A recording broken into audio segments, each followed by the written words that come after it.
Halo guys, jumpa lagi dengan Sukmakun dan hari ini kita kembali akan unboxing sebuah paket yang baru saja saya beli. Seperti biasa belinya di Tokopedia.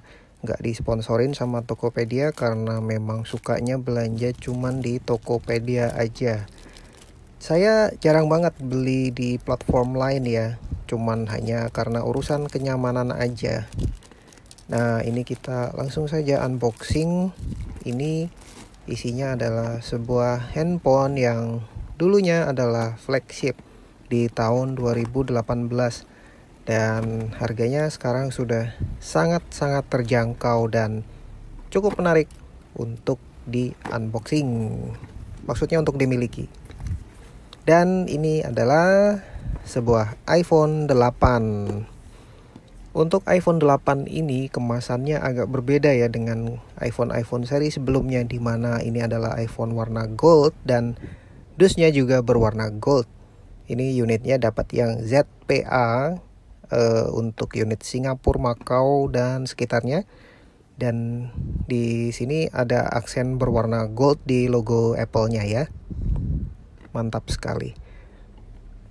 Kebetulan ini saya dapatkan di harga 3.350.000 dan dapat cashback itu senilai 161.000. Sehingga ya handphone ini jatuhnya cuman 3,1 jutaan aja, di bawah 3,2 juta. Untuk kondisinya kita lihat aja. Dan tampaknya ini bodinya masih original. Sorry, ini dipinggirin dulu ya. Dan ya, oke, ini bodi kacanya masih rapat. Ini di sini agak kotor, tapi ya ori ya. Di sini lingkar kameranya itu ada lingkaran berwarna gold juga. Dan lensanya masih bening. Di sini ada slot SIM card yang kelihatan masih rapat banget. Saya cukup kaget ya dengan build quality yang diberikan sama iPhone 8 ini. Cukup berbeda kalau kemarin-kemarin udah merasakan iPhone 6s, kemudian iPhone 7, balik lagi ke 6s. Dan ini pertama kali pegang iPhone 8. Build quality-nya itu kerasa premium banget. Yuk kita turunin brightness-nya biar kelihatan ya di layar. Dan dari kualitas layar itu juga cukup terasa ada peningkatan jika dibanding dengan seri-seri sebelumnya. Mungkin secara resolusi sama saja, tapi secara kualitas tampilannya itu loh yang bikin beda. Oke, ini wifi-nya on dan bisa di-tag ya. Kalau yang kemarin 6S itu bisa di-tag tapi nggak bisa join untuk wifi. Kalau di sini nggak ada masalah sama sekali dengan koneksinya. Untuk battery health-nya ini kita dapat 90. Menurut saya normal dan wajar mengingat usianya sudah 3 tahun. Hampir 3 tahun. Ini unit produksinya tahun 2018.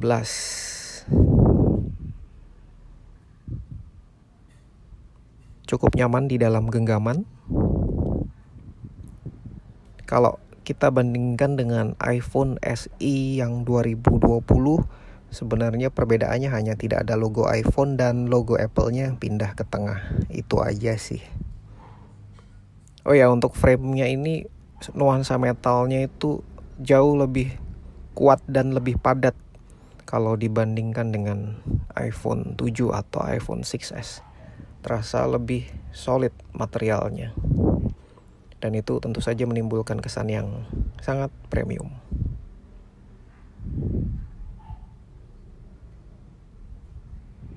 Oke, ini kita syutingnya pindah ke depan. Tadi berisik di depan karena itu di depan kelihatan pohonnya lagi ditebang. Ya, musim hujan gini lebih baik pohonnya ditebang biar gak ngerepotin kalau hujan deras bisa rubuh, nimpa jalan repot. Nah ini tadi saya coba ambil gambar secara cepat aja, dan lagi-lagi kualitas kamera iPhone itu tidak mengecewakan.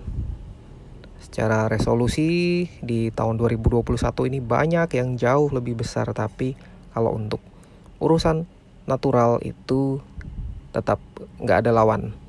Apalagi kalau untuk selfie seperti ini, ya hasilnya sangat natural. Nggak cocok buat yang suka beauty kamera gitu ya. Oke. Untuk paket pembeliannya itu kita dapat earphone yang ujungnya lightning begini ya. Kalau dicolok itu harus pairing dulu. Kemudian ini batok jadul 5 watt dan sebuah kabel USB A to lightning. Standar saja. Semuanya tentu saja kondisinya OEM, bukan bawaan dari aslinya ya. Udah wajar lah buat iPhone X internasional seperti ini.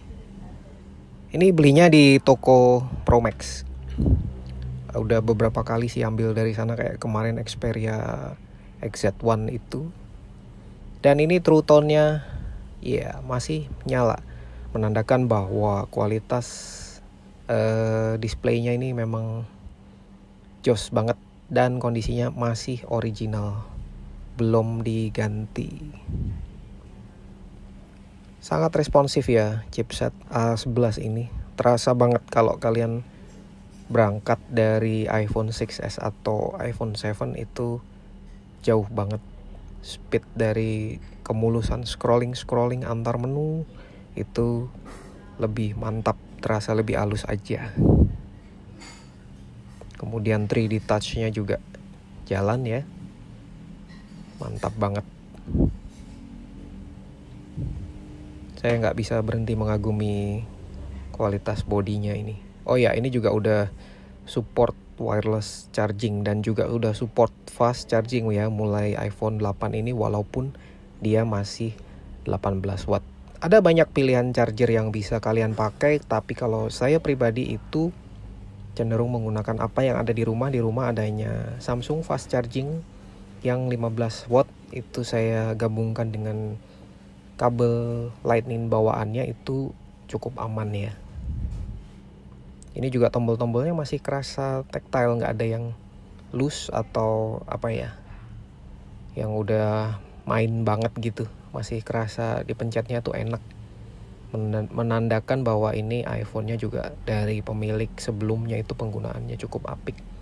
Kalaupun ada scratch dikit itu di bagian depan kacanya ya, dan itu halus banget, bukan scratch yang mengganggu, apalagi sampai touch response-nya itu nggak respon gitu, nggak. Dan ini saya udah tes pakai Telkomsel, kemudian Indosat, itu sinyalnya aman. Seperti biasa belum lengkap kalau belum dicolok ke 3U Tools. Di 3U Tools ini dia udah saya cek, dan hasil skornya untuk verification-nya 98. Nggak 100 nggak apa-apa sih ya. Normal-normal aja selama semuanya hijau, menandakan bahwa semua parts-nya itu masih original. Mungkin yang bikin skornya nggak 100 itu karena battery health-nya sudah di bawah 92 atau 93. Biasanya kalau kemarin dapat yang 97 itu skornya masih 100. Pernah juga skornya cuma 83 walaupun battery health-nya bagus. Ya banyak faktor sih ya. Kemudian yang seperti sudah saya sebutkan tadi, ini iPhone untuk regionalnya dapat yang ZPA. Apa yang nggak kita dapatkan kalau di seri-seri sebelumnya itu adalah kemampuan merekam sampai dengan 4K di 60 fps. Kemudian kalau untuk urusan daya tahan baterai, itu dari kondisi full di charge jam 4 pagi sampai jam segini saya pakai terus ya, itu bisa dapat screen on time-nya itu sampai dengan 6 jam, sampai baterainya kondisi cuma 4%. Lalu apa yang patut dipertimbangkan kalau kenapa kita harus ambil iPhone 8 itu juga adalah karena faktor dia NFC-nya itu sudah terbuka sistemnya, jadi udah bisa dipakai untuk cek saldo e-tol atau isi ulang e-tol, untuk flashcard, kemudian Mandiri itu juga udah support ya, mau lewat Tokopedia atau menu dari masing-masing banknya. Kalau ini sekedar iseng, contoh recording di malam hari, saya ambil di 1080p 60 fps, mantap sekali hasilnya.